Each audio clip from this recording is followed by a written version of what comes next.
जो बोले हैं, जो ठाने हैं, वो कर लेंगे यहाँ पर, और नहीं कर सकते हैं तो दुर्भाग्य है इस भारत की धरती पर जन्म लिया हुआ।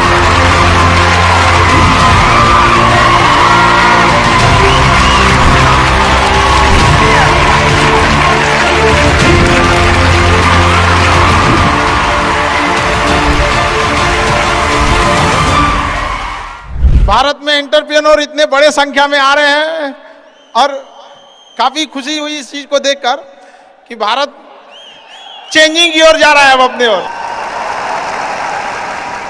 हमेशा सीखने की प्रवृत्ति रखिएगा। और आज के टाइम पे बाप रे, एक बहुत बड़ी समस्या ना कि दूसरे से प्रति जलन, जरतुआही समझते हैं हम लोग, बिहार का ठेठ भाषा है। पता नहीं आप लोग समझते हैं कि नहीं समझ? मतलब कौन कितना खुश है, मतलब उसका पड़ोसी जितना दुखी है वो उतना खुश है। ये सब चीजों से थोड़ा आज के समय में अपने आप को थोड़ा बचा के रखने की कोशिश कीजिएगा लोग, क्योंकि किसी के जलन वगैरह से नहीं होता। अक्सर देखिएगा ना, चूंकि ये एंटरप्रेन्योर है, बिजनेस का चीज है, तो एक छोटा सा देखिएगा ना, गांव में किसी के पास समोसा का दुकान चल जाता तो उसके बगल में एक और समोसे खोल देता है। अरे आप, बहुत सारी चीजें हो सकती हैं। आप डिसीजन आप कभी भी किसी और के मर्जी से इन्फ्लुएंस होके लीजिएगा, वो कभी डिसीजन सही नहीं होगा। डिसीजन आपका अपना होना चाहिए, आप क्या कर सकते हैं। और ये जिस दिन आप पहचान गए, उस दिन समझिए आधा काम आप अपने से कर दिए यहाँ पर। और वो सबके अंदर कुछ ना कुछ है, ऐसा नहीं है कि ऊपर वाला आपको खाली हाथ भेजा, सबके अंदर कुछ ना कुछ है। और ये लोग भले कहते हैं कि खाली हाथ आए थे, ठीक है, खाली हाथ आए थे, लेकिन खाली हाथ जाना नहीं है। इस देश का ऋण चुका के जाना है, समाज को कुछ दे के जाना है, एक अच्छे सिद्धांत, अच्छे कर्म को दे के जाना है। क्या कोई कह सकता है कि अब्दुल कलाम खाली हाथ गए थे? नहीं खाली हाथ गए थे। विवेकानंद खाली हाथ गए थे? अंबेडकर साहब खाली हाथ गए? नहीं गए। तो इस देश में हम खाली हाथ जरूर आए थे, लेकिन इस देश का कर्ज उतारना है, खाली हाथ लौटना नहीं है। कुछ ऐसे सिद्धांत अपने साथ है, कुछ अपने पीछे कुछ यादें छोड़ के जाना है, जिससे कि दुनिया याद कर सके हम लोग को। और हमेशा चीजों में ना अपनी ईमानदारी करिएगा। आप कितना ईमानदारी से काम करते हैं, कितना लगन से काम करते हैं, सफलता इसी चीज पे डिपेंड करती है। बाकी ऐसे चीजें कि भाई ये करना चाहिए, बस आप कितना समय दिए हैं किसी चीज को, कितनी ईमानदारी से किए हैं, ये मायने रखता है आपको। आप किसी चीज को समय नहीं दीजिएगा, कभी सफल नहीं हो सकते हैं। और एंटरप्रेन्योर और बिजनेस, इस सब के चीज़ों में एक चीज़ बहुत बड़ी डिलेमा होती है ना, कि सोचते बड़ी ज़्यादा हैं लोग, प्लानिंग बहुत करते हैं। 6 महीना से उसका प्लानिंग ये चल रहा है। अरे भाई, 6 महीना में कमवा शुरू किए रहते तो कुछ एक्सपीरियंस हो गया रहता, कुछ ठोकरें लगी होती।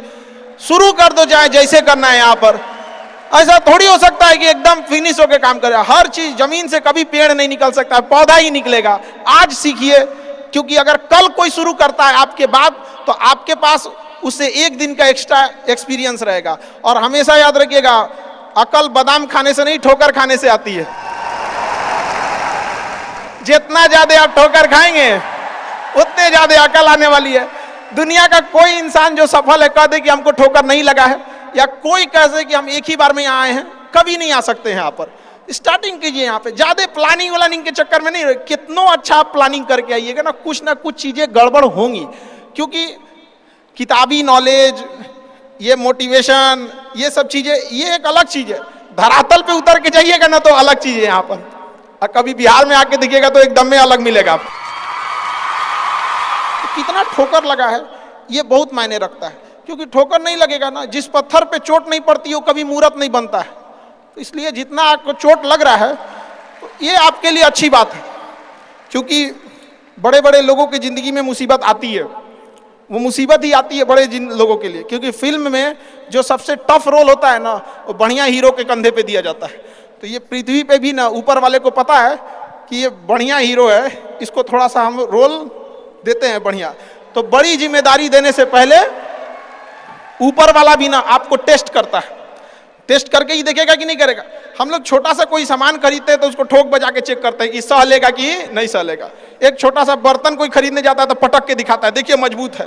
तो ऊपर वाला भी जब आपको बहुत बड़ा जिम्मेदारी देने वाला होता है ना, तो पहले सोचता है कि इसका थोड़ा सा टेस्ट कर ले। बहुत लोग टेस्टे में भाग जाते हैं, ए भगवान हमरा काहे लिए तुम मुसीबत लाया।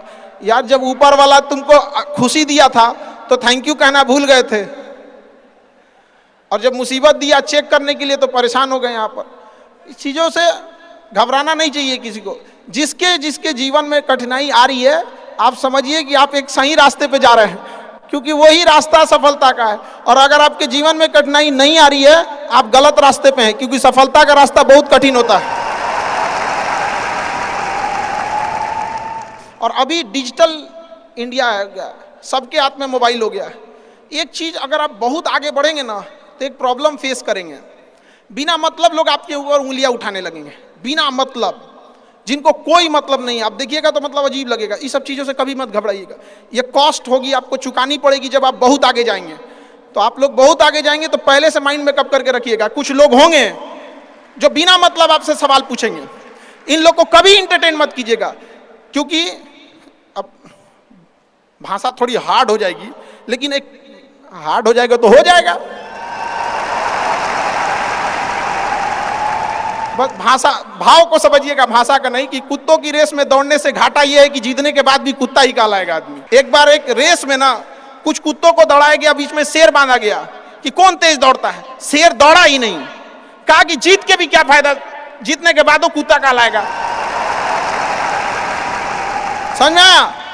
तो जब आप आगे बढ़ेंगे ना तो ये कॉस्ट है, समझिएगा इस चीज को। पहले ये कम था, क्योंकि पहले लोगों के पास में हाथ मोबाइल वोबाइल कुछ नहीं था, मतलब कानाफूसी में रह जाता था। लेकिन अब ये बहुत बड़े पैमाने पे हो गया। तो ये सब चीजों से बचिएगा, और ये आएगा आपके साथ में लाइफ में। ये चीजें जैसे हम आपको छोटा सा मतलब व्यवहारिक चीज पे बताते हैं। जब बहुत आगे जाएंगे ना तो कुछ कहेंगे अरे इसका प्रोडक्ट खराब है, इसका ये, मतलब कुछ ना कुछ बोलेंगे। उसको बस ऐसे समझिएगा कि जब आप बढ़ते हैं तो आपके चेहरे पे कभी कभी कुछ दाने निकल जाते हैं, उसको छेड़ा नहीं जाता है। 10 दिन 15 दिन बाद वो खत्म हो जाता है, फिर दिखता तो है तो आपका चेहरा ही दिखता है। और ज्यादा खखोरेंगे ना तो उधर के बर्बाद कर देगा आपको। हम निकला है, छोड़ दीजिएगा उसको। एक समय आएगा जब आप ही जाने जाएंगे। यहाँ लोग किस चीज पे नहीं उंगलियां उठा देते हैं, भगवान को उंगलियां उठा दिए लोग। अग्नि परीक्षा भगवान को देना पड़ा, हम लोग की क्या औकात है जी यहाँ पर। इसलिए भैया इस सब चक्कर में नहीं पड़िएगा आप। जो है वो एकदम परफेक्ट है, चाहे जैसे भी हो। गलतियां सबसे होंगी, जो गलती करिएगा उसको एक्सेप्ट कर लीजिएगा। हाँ हमारे पास ऐसे गलती हो गई, नेक्स्ट टाइम से हम सुधारेंगे, बट कोशिश कीजिएगा गलतियां ना हो। लेकिन सबके जवाब देने की कोशिश मत कीजिएगा। आप इंसान है, कोई डिटर्जेंट नहीं है कि सफाई करते चलते हैं आप। और काबिल इतना बनिए ना कि लोग आपको रोकने के लिए ना साजिश करना पड़े, कोशिश नहीं। उस लेवल पे जाइए आपको। यार ये कैसे आगे निकल गए यहाँ पर। आएंगी चीजों को, हम लोग भी फेस किए हैं, आप लोग भी फेस करना होंगे यहाँ पे। शुरुआत में सबको कॉस्ट चुकानी पड़ती है। और ना लोग कहते हैं कि सबके अंदर कोई यूनिक क्वालिटी होती है। इसको पहचानने का एक तरीका होता है। जब आप मुसीबत में फंसेंगे ना तो वही काम कीजिएगा जो आपको सबसे अच्छा आता है, सबसे अच्छा आता है। आप मुसीबत में फंसेंगे। हम लोग जब इंटर पास किए थे तो हम लोग के सामने भी फाइनेंशियल क्राइसिस आया था। सबसे पहले वेल्डिंग मारना चालू किया था आदमी की, बिना किसी काम का किसी दुकान पे बैठ के वेल्डिंग मारते रहो। अरे सही भी मारते थे तो 4 को चीज सुना देता था। यार ऐसे नहीं, ऐसे होता है, क्या बात करते हैं, बढ़िया मारते थे और वही सुन लेता था आदमी यहाँ पे। फिर धीरे धीरे किसी को पढ़ाना धीरे धीरे चालू किया आदमी। कुछ दोस्तों ने कहा कि भाई तुम पढ़ाओ, ठीक पढ़ाता है, तो आदमी उधर चला गया। तो आपको भी पता है कि आप किस चीज में अच्छे हैं, तो धीरे धीरे अपने आप के अंदर वो पहचानिए, उसको सुधारने की कोशिश कीजिए। और इधर उधर ज्यादा ध्यान नहीं दीजिए। मुसीबत आए तो अपने आप को एक बार थपथपाइएगा कि हाँ